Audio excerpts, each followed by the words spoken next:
एहतशाम, बहुत शुक्रिया आपके वक्त के लिए। आप किस तरह से देख रहे हैं इस तमाम तर सिचुएशन को? ज़िमनी इंतखाबात में इमरान खान जिस तरह से कामयाबी हासिल करते हैं, एक तो पहले इस चीज़ पर बहुत ज़्यादा बहस की गई कि वो तमाम सीटों पर खुद से कैंपेन कर रहे हैं, खुद ही उन्होंने इलेक्शन लड़ा है, ये भी मौजूद बहस रहा है। और अभी जीत के बाद जिस तरह का अब बिहेवियर उनका चेंज हुआ है, जिस तरह से दोबारा वो फ्रंट फुट पर आए हैं, ये कितनी मुश्किल खड़ी कर सकता है करंट गवर्नमेंट के लिए? मांग रहे हैं कि अब तो बस डेट इलेक्शन की देनी ही पड़ेगी। तो जब आपके प्रोड्यूसर ने कहा कि आपने मॉर्निंग शो में आना है, नबिहा है, नबिहा को तो बहुत पहले से मैं जानता हूँ, मेरी बेगम साहिबा की बड़ी अच्छी दोस्त आपका भी बताया, तो मैंने कहा कोई लाइट हार्टेड गुफ्तगू अब आप लोगों ने यहाँ पे बिठाते साथ ही धड़ाधम उसके लिए फिर हम आप दोनों को इनवाइट करेंगे ना, स्पेशल हम सेगमेंट डिजाइन करेंगे। यानी कि बेगम के बगैर आप मुझे जो है वो लाइट हार्टेड गुफ्तगू भी नहीं हो सकती है। नहीं, आपकी फिर हम एक्सपर्टीज हासिल करना चाहते हैं ना। जी नहीं, जो आप कह रहे हैं कि जो ज़िमनी इंतखाबात हुए हैं उसका क्या अब आउटफॉल क्या होगा? जी बिल्कुल, मेरा ख्याल है अब इमरान खान साहब जो हैं वो पहले से ज़्यादा ख़तरनाक हो जाए। ठीक है, पहले वो कहते रहे ना कि मैं बहुत ख़तरनाक हूँ अभी, लेकिन मैं आई रियली होप कि जो भी अब उन्होंने करना है उसके अंदर सैनिटी मस्ट प्रिवेल, क्योंकि he needs to understand that he is very popular ना, इसमें तो कोई शक नहीं, अपनी मकबूलियत के झंडे वो गाड़ चुके। और ये पाकिस्तान में पहले एक आध दफ़ा ही हुआ होगा। भुट्टो साहब के ज़माने में कहते थे कि वो बड़े मकबूल थे, उनके बारे में कहते थे वो खंबे को भी टिकट दे दें तो वो इलेक्शन जीतेगा। तो इमरान खान साहब ने तो ये साबित करके दिखाया कि ज़िमनी इंतखाबात में 7 हलकों पर वो खड़े हुए हैं और 7 में से 6 पर वो जीत गए। और वो किसी एक पार्टी के खिलाफ नहीं जीते हैं, PDM के 12 जमाती इत्तेहाद के खिलाफ। यहाँ पर ये भी सवाल पैदा हो रहा है ना कि ये खान साहब जीते हैं या फिर ये PTI जीती है, क्योंकि 8 में से 7 नशिस्तों पर वो खुद थे, 6 में से उनको विक्ट्री हुई है। मेरे ख्याल में इमरान खान, मतलब कि PTI, मैं कल रात को भी अपने शो में ये कह रहा था कि इस वक्त इमरान खान वो बैंड वैगन है जिस पर पूरी PTI सवार है। ठीक है, मतलब कि PTI को एज ए जमात शायद इतनी पजीराई ना मिलती। It is the charisma of Imran Khan and his reputation and credibility within the masses, जिसकी वजह से लोग इतना ज़्यादा उनको पसंद कर रहे हैं। तो अब इमरान खान वो बैंड वैगन है जिस पर PTI सवार है, PTI वो बैंड वैगन है जिसमें हर बंदा इस वक्त सवार होना चाह रहा है, जिसका सियासत से ताल्लुक है। बहुत सारे मीडिया के लोग भी उसके अंदर शामिल हैं। मतलब कि हम लोग बात करते हैं सियासत के हवाले से, तो बहुत सारे लोग जिनका ताल्लुक मीडिया से भी है, आप उनको अगर सुने तो उनके तज्जिए बिल्कुल बदल चुके हैं और वो फिर कहते हैं कि जी अब PTI ही आनी चाहिए। क्यों? क्योंकि उन्हें पता है कि दिस इज सेलेबल, ये बिक रहा है मार्केट। तो नथिंग सक्सीड्स लाइक सक्सेस। लेकिन अब जिस तरह से खान साहब अपडेट अनाउंस कर रहे हैं कि अक्टूबर में ही वो लॉन्ग मार्च, इससे ज़्यादा डिले नहीं करेंगे, तो अब आप किस तरह से देख रहे हैं कि ये जो सूरत हाल है एक बार फिर से तसादुम की तरफ जा रही है? 25 मई को जो वाक़यात हुए, क्या वो फिर से रिपीट होने जा रहे हैं? अब खान साहब पंजाब में भी गवर्नमेंट होल्ड कर रहे हैं, KP में भी गवर्नमेंट होल्ड कर रहे हैं। अगर दोनों तरफ से वफाक पे हमला करते हैं तो फिर वफाक के लिए कितनी बड़ी मुश्किल खड़ी हो सकती है? पंजाब में पहले जो उन्हें रेजिस्टेंस मिली थी वो तो अब नहीं मिलेगी, जारी बात है, क्योंकि इस वक्त पंजाब में उनकी हुकूमत है। तो पंजाब में से तो वो मेरे ख्याल में आराम से he'll make it, PTI will make it. लेकिन इस्लामाबाद जब पहुंचेंगे तो राना सनाउल्लाह का भी मिजाज आपने देख ही लिया। वो कहते हैं कि अगर जत्था लेकर आएंगे, उसमें यह है कि अगर क्लैश होता है तो ज़ाहिरी बात है वो नापसंदीदा मनाजिर होंगे। लेकिन वो खान साहब बार बार कह चुके हैं कि जी पहले हमारी तैयारी नहीं थी, अब हमारी तैयारी होगी। वो जितनी भी बातें करते हैं वो ये कह भी देते हैं मजाक में कि मैं ख़तरनाक हूँ, लेकिन इवेंचुअली मुझे लगता है इमरान खान से वो वाली फीलिंग नहीं आती है कि वो कोई तसादुम की तरफ या खून खराबे की तरफ जाना चाहेंगे। क्योंकि 25 मार्च को भी जब वो पहले पहुंचे थे इस्लामाबाद, तो within a few hours he decided that we should go back.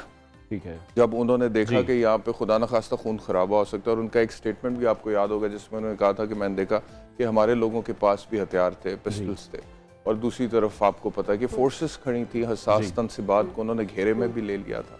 कुछ नाखुशगवार वाकयात हो भी गए थे उस टाइम पे, तो इससे पहले कि वो बड़े पैमाने पर होते तो ही took a very wise decision in my. आप देख क्या रहे हैं, दो सिचुएशंस हैं कि या तो हुकूमत तो तारीख नहीं दे रही है, अभी जो इत्तेहादी हुकूमत है उन्होंने तो क्लियरली कहा है कि हम तो नहीं तारीख देंगे, तो फिर खान साहब का लॉन्ग मार्च होता हुआ ही आप देख रहे हैं। और अगर हम इस पूरे करंट पॉलिटिकल सिनेरियो की बात करें तो होना क्या चाहिए? आप समझते हैं कि इंतखाबात की डेट देनी चाहिए हुकूमत को?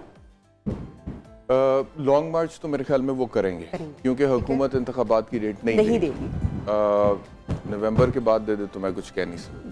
थोड़ा मतलब कि अगले साल में थोड़े अर्ली इलेक्शंस हो जाएं तो that might be a possibility, because उसके बाद हालात तब्दील हो सकते हैं। क्योंकि खान साहब भी वो खदशे का इजहार कर चुके हैं ना कि अगर इंतखाबात हों तो वो अक्टूबर की ही डेट चाहते हैं, उसके बाद तो वो कहते हैं कि फिर तो सिनेरियो तब्दील हो गई। खान साहब ने काफी देर से बोला ये वो होता हुआ नजर नहीं आ रहा, वो होता हुआ नजर नहीं आ रहा। नंबर एक। नंबर दो ये है कि दूसरा ये है कि देखे ना, इसमें मैं पहले भी कह चुका हूँ कि ठीक है इमरान खान साहब बड़े मकबूल हो गए हैं, लेकिन मकबूलियत पैमाना तो नहीं होता ना कि अब आप कहें कि मेरी मर्जी के मुताबिक आप हर चीज करें। ठीक है, अब इलेक्शंस जो है उसका एक मोडस ऑपरेंडी है, एक मैकेनिज्म, एक तरीकाकार, एक वक्त आइन में कानून में दर्ज है। इलेक्शन एक्ट 2017 का है।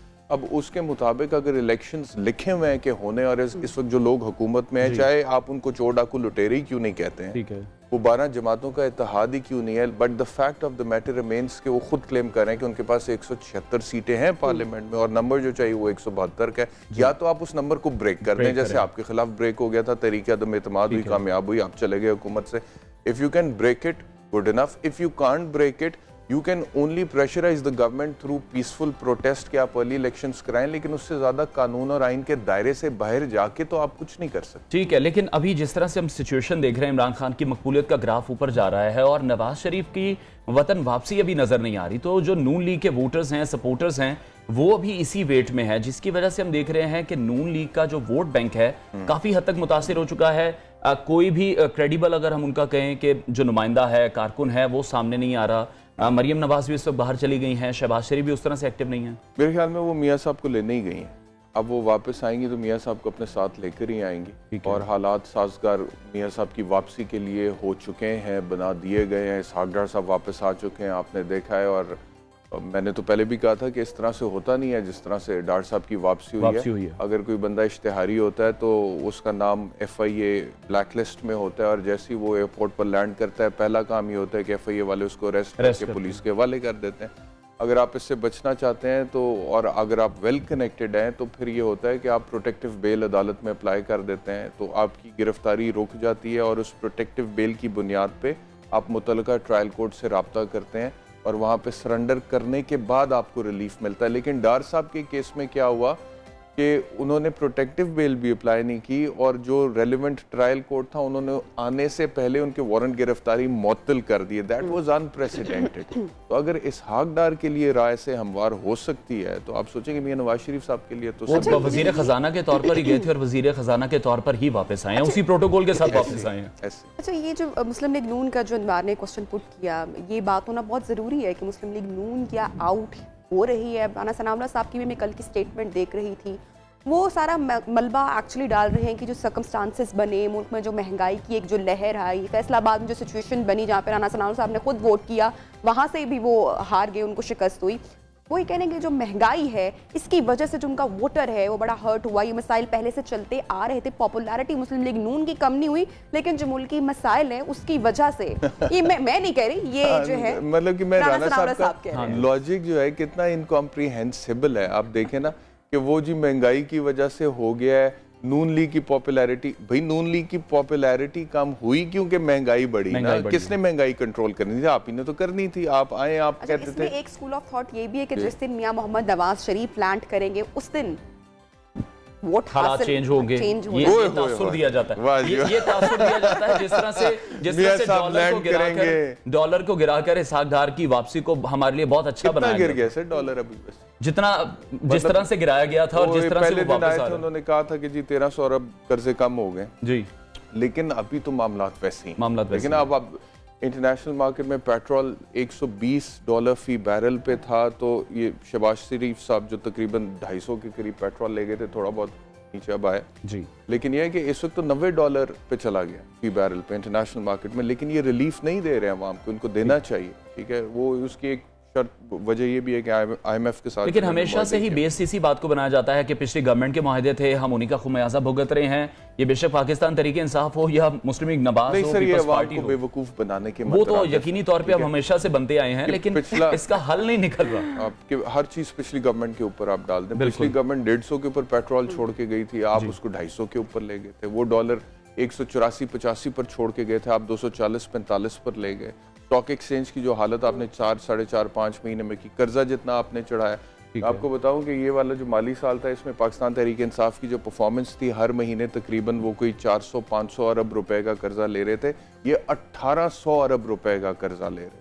तो हर चीज़ आप पिछली गवर्नमेंट पे नहीं डाल सकते हैं, आपको मानना पड़ेगा कि आपकी परफॉर्मेंस उनसे बहुत ज्यादा बुरी रही है इस थोड़े अरसे में, और इसी वजह से आप गैर मकबूल हुए। आप कहते हैं जी महंगाई होगी। अब जो खान साहब बहरहाल जो बात भी कर रहे हैं, अब मार्च के हवाले से भी बात कर रहे हैं, और मुस्लिम लीग नून और जो इत्तेहादी जमातें वो भी इस पर कह चुकी हैं कि मार्च अगर हो, जो भी हो, पुरअमन हो, उसमें आपके मुल्क का जो इंफ्रास्ट्रक्चर है या जो लोग हैं उनको किसी भी किस्म का नुकसान नहीं पहुंचना चाहिए। फिर भी शायद पीडीएम बहुत ज्यादा खौफजदा है इमरान खान से, अभी भी होना भी चाहिए मेरे ख्याल में। जिस तरह से उनकी मकबूलियत का ग्राफ बढ़ रहा है, जिस तरह से उनका बयानिया बिक रहा है, तमाम फिक्री है उनके लिए। 12 जमातें इकट्ठी हो गई, अजल से जो एक दूसरे के दुश्मन थे वो सब इकट्ठे हो गए, ग्रैंड अलायंस बनाया इमरान खान को गिराने के लिए। वो फिर भी नहीं गिर रहा, फिर अवाम में मकबूल हो रहा है, फिर लोग उसके साथ निकल रहे हैं। ठीक है, 12 जमातें इकट्ठी हैं और इंशाल्लाह अगली दफा हम आप दोनों को इकट्ठे बुलाएंगे आपको, और प्लीज लाइट हार्टेड गुफ्तगू करें। बिल्कुल।